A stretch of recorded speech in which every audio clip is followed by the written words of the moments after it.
سؤال أيه وأنا ويدي كرا marka waxaan rabaa inaan ku weydiiyo executive-kaaga anaga waxaan rabnaa haddii fiiri odayaashii aan nahay magaalada ku dhaqnaa waxaan rabnaa in wax dambe u dumo ama wax u halaabo ma rabno lacalla haddii executive-kaada aad xoogaa khilaaf idinka dhex dhaco seebaad u xalinaysaa khilaaf hantuu ka dhaco executive-ka iyo odayaasha dhaxdayna laba ogan waayo oo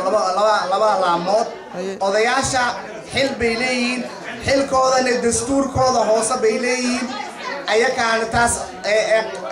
leh laakiin wixii dastuurka ku imaado waxaan jeclaan lahaa dastuurkaas inaan isku dhaqno dastuurkaas anaka dhex yaallaan waxaana iga ballan ah dastuurkaas inaan ku dhaqmayno waqtigii doorashada ee imaaday 2 bilood intay ka dhiman tahay baan codka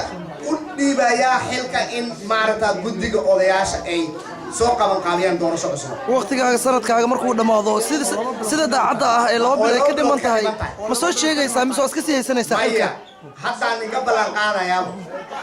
waayo hal taam baan jeclahay inaan xil haayo halkaasna 2 bilood markay doorashada ka dhiman tahay ayaan guddiga odayaasha u sheegaya siduu dastuurku yahay sifa ay ku soo qabanqabayaan doorasho cusub muddadii ka waayo insha Allah odayaasha waxaan dastuurka saas waay insha Allah congratulations waa kuwa ku riyaaqaya ilaahay kula garab galo insha Allah annagana waxa weeye waa ku garab taaganahay waa kula shaqeynaynaa marka wa alaykum salaam wa rahmatullahi wa barakatuh doorasho waan hay